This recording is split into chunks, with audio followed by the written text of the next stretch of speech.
Hello, everybody. This video is going to be basically a teaser to what is coming out this Saturday. So you might be watching this later, but if you're watching this now in real time, today is March 1st. So happy March, everybody. And this Saturday at March 7th at 1 o'clock, I am going to be doing an acid base masterclass, but it's going to be fun, interactive, scenario based. And my whole goal is to bridge the gap between ICU, bedside nurse thinking into how you think as a leader and a decision maker in the operating room as a CRNA, as an anesthesia provider. So it's going to be amazing. It's actually a strategy call. I do monthly strategy calls in my CRNA roadmap program, which is for RNs working on applications, interview prep, coaching, all the things. But I wanted to just do something different this month and just let everybody come in. I'm welcome you into my roadmap program and you get to kind of see what we do in there. So I'm going to be giving you everything that I would usually give them, and they're probably going to be on the call as well. So it's going to be really exciting. Please comment acidotic below with your email, and I will send you the link if that's something that you want to be a part of. All right. Here's the thing. The reason I coach, the reason I have my roadmap program is if you think the doubt and the imposter syndrome and the fear that you feel now, just thinking about being a CRNA, applying, putting yourself out there, we tend to think that once we get accepted, all of that is going to go away. And it doesn't. So, what I like to do is teach you how to manage yourself well before you even get in so that you can thrive when you get into CRNA school. And that's essentially what we do in the roadmap program. So it's going to be a super fun call. I'm going to tie in a real life scenario with physiology and again, build that bridge for you. It'll be good to help you with the interview process. It'll be fun to kind of see where your knowledge is at and test that and see all the things that you already know and then push you to start thinking like an anesthesia provider because I teach identity, right? We have to shift into our identity as a CRNA. You have to start showing up as a CRNA in all that you do. Okay, we have to practice it. Imposter syndrome is so loud because we're trying to be somebody we've never been before. So we have to practice being that new person. A lot of stuff in coaching. All right, I won't bore you with that right now. That's not what we're here to do. But I'm really excited and I would love to get you signed up. So type acidotic in your email or even just your email below and let's do this. So earlier, I did a video on the 4 stages of shock in your CRNA journey. And everyone was like, oh my gosh, I thought you were going to talk about shock. And then you flipped it and talked about it as us on the CRNA journey. So I had an idea, like I said, a little teaser, a little kind of sort of a preview of what we're going to do. We're going to go more into actual medical physiology though when I do the course on the masterclass on Saturday. But I wanted this to be kind of just fun as I'm going to parallel acid base to your leadership. All right. Because again, I am all about creating leaders at the bedside in a sustainable, non-burnout fashion. All right. And so I want you to think about here, this is going to be our leadership pH scale. All right. So I want you to think about what is your pH as a leader right now, as you're showing up working in the ICU, as you're navigating applications, not yet, interviews, just the struggles. Are you compensating well? Do you think as a leader, are you making it? Are you thriving? Are you decompensating? Or do you feel like you're in a full-blown metabolic meltdown? Which I'll be honest, y'all, that was my 20s. That's why I'm here now in my still 30s, kind of, sort of hanging on. But I was probably in a full-blown metabolic acidosis meltdown throughout my 20s, working to strive and achieve and get and perform and do and be productive and all the things. All right. And just like our patients, y'all, leaders, we drift into an acidotic state long before we have the crash. Or in other words, we compensate and we live in survival mode for far too long that we actually think it's normal. We think it's normal to hustle to the point of exhaustion, to work ourselves to the bloody bone, to show up, to be there, right? Like we literally think that's completely normal and okay. I did too. And I'm here to tell you there's a different way to be productive. There's a different way to show up and to actually enjoy your journey into becoming a CRNA. And self-awareness is a core principle of EQ, of emotional intelligence, and it's a core principle in my program. And it's important to know where we are and accept that so that we can choose how we move forward to get to where we want to go. So Let's go. All right. So this is your leadership pH scale right here. And I know like for my nurse anesthesia residents who are in CRNA school, I know they are so power pointed out. So I do teach a lot on paper. I just go back old school with paper because I feel like you guys do not want to sit and have a bunch of slides because no. Okay, so 6.8 to 7.1. Do you feel like you're in a severe acidotic leadership state? Like you're reactive, you're inflamed, everything and everybody feels like a threat. You've got applications in, you're waiting to see if you've got an interview, and you are feeling it. You're snappy. You take any type of feedback personally. You always feel like you're behind. You never feel like you're enough. You feel like you're just studying, but not retaining anything. I hear that a lot with the interview process. I'm looking at all this stuff and I don't know anything, right? You're over explaining yourself. That is like some acidotic leadership right there. All right. That's like lactic acid leadership. You're running on hypoperfusion.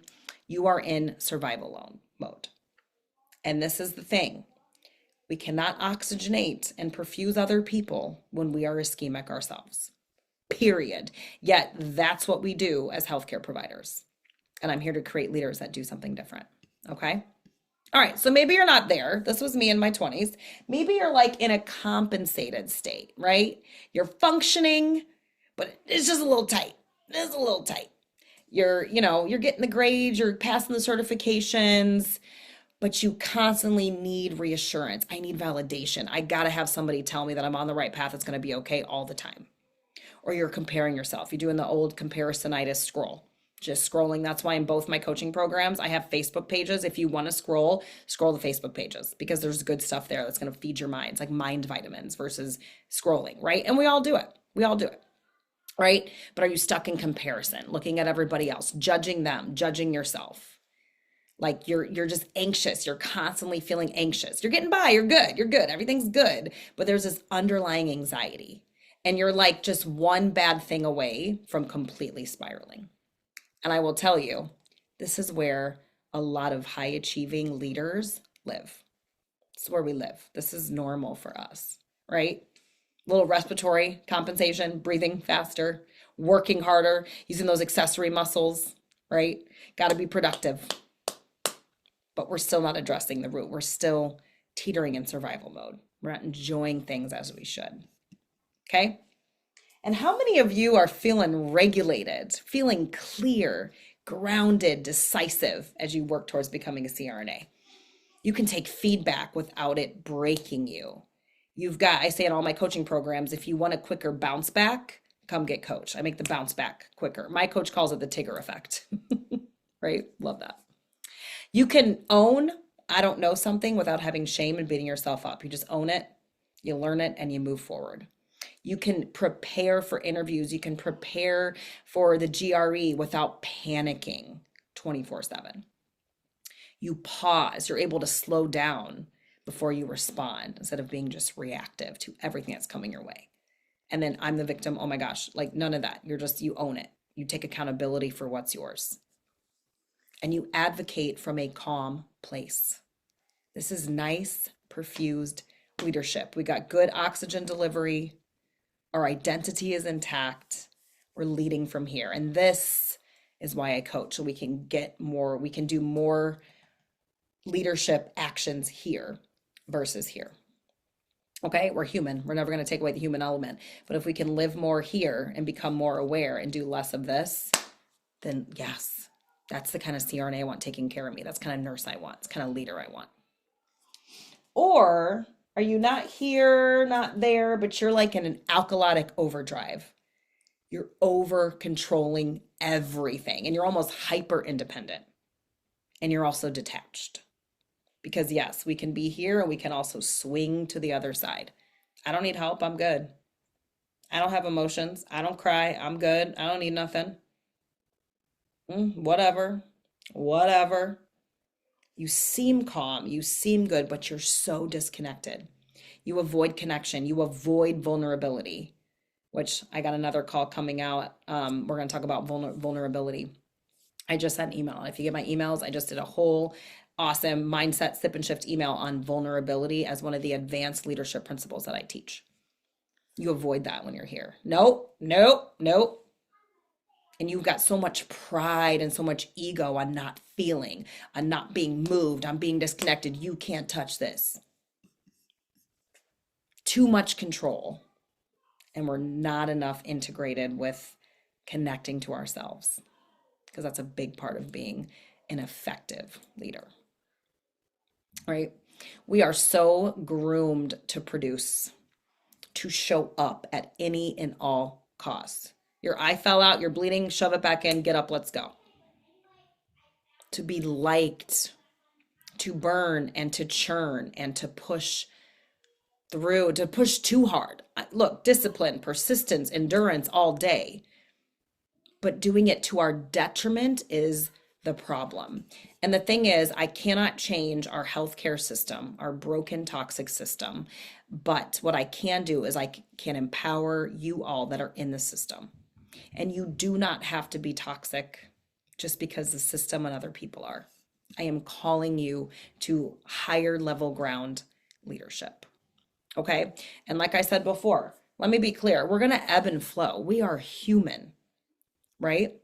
We just never want to get stuck here or stuck there for too long. I want you all to know you can always come back here. This is always available to you. Just like physiology, we tweak things, a little bicarb, blow off some excess CO2 with the vent, a little bit of pressure action, right? We can get them back to a more hemodynamic state. And you can do the same for yourself. Because we get up here when we don't allow ourselves just to process our failures, just to be in our failures, just to be uncomfortable in them. We get up here when we suppress our feelings. I say this all the time. Feelings are like a toddler. They absolutely cannot be shoved in the trunk, and they absolutely cannot drive the car. Speaking of toddler, my 5-year-old just came in, perfect timing. We can't put them in the trunk. They cannot drive. They have to be buckled in safely and go with us. And that's your feelings. Feelings are there not to guide and lead you and drive the car, but to be acknowledged and to be felt. Okay? Avoiding hard conversations is going to get us in an acidotic place. Not communicating, running from the hard things, saying yes when it really is no. I love my coach says, make it your best yes. If it's going to be a yes, make it a good one. You just live in comparison. And all that unprocessed emotion just plumbing through at any and all costs is just metabolic waste, right? And so we move towards a more neutral, regulated, feeling good place when we're able just to be honest with ourselves and others, when we set boundaries, when you rest. Rest is probably the biggest, baddest, best strategy that you have for your life is just rest. Even today, everything was too much. I was overstimulated in so many ways. And I told my husband I'm gonna go. I went and got my nails done. I just needed to get out and just like peace out because I wasn't doing good in the mess, okay? The baddest strategy in the world is just to rest and listen to your body. Asking for help. Don't isolate. Don't do this journey alone. Repairing conflict, forgiving yourself, forgiving others, right? Gets us regulated. Metabolizing feedback. I always say we have buckets, the F it bucket, the chuck it bucket, the use it bucket. When someone gives you feedback or criticism, which bucket are you going to put it in? How are you going to use it? You don't have to store it in your body and carry that pain and shame around if it was a harsh criticism. You can put it in a bucket and let it go. You get to choose what you do with that. You don't have to eat it and keep it in you. All right? We got to do some emotional ventilation. Perfuse the leadership. All right? So before I leave you, I want you to think about what is bothering you right now? What is keeping you either here or here? Is it some type of feedback? Is it a fear? Is it a comment? Are there grades or mistakes from the past that you think still define you? Is there something that you need to forgive yourself for, a mistake? What feels inflamed in you is your lactic acid, and unhealed experiences become chronic acidosis. Just keep plowing through and just, I'll deal with that later. I'll do that. I got to do this. I got to do this. When your to-do list becomes more important than you, there's a problem. because leaders crash too when our compensation fails. And again, coping mechanisms, interview question, how do you cope with stress? How do you really cope with stress? I have a whole module in my roadmap program teaching healthy coping mechanisms, right? Because we crash when those fail if we don't have good ones in place. In the operating room, we have to prevent collapse. We have to be very much anticipatory. We have to regulate before the crisis comes. We have to be ready at all times. And that's why leadership is so important, because it's hard to lead in external crises and new situations when we haven't learned how to lead ourselves internally first. That's why I believe in coaching. That's why I'm here. We got to do this work first. Okay? And that's what we do. That's what we do in the roadmap program and my other coaching program. We teach you how to lead yourself, because there's too many dysregulated, acidotic people out there that cannot lead regulated care. Okay? All right. So I hope that was fun. I hope you learned something. I hope you can find where your lactic acid is and work on releasing that in whatever way it is. If you want a free 15-minute consult with me to see if we're good to work together, or you just have a bunch of questions you want to get answered, shoot me an email, amandakonline@gmail.com. I'll post that below. If you want to join us, put your email below, type acidotic, and I'd love to hear what you're working on, what you're doing. Talk to me, follow me on Instagram or YouTube, and go out there. I was trying to think how to say, like, go out there and don't be acidotic. Be, move. How can you move yourself more towards here and enjoy the journey? Because again, why are we here if not to enjoy the ride? Have an awesome day.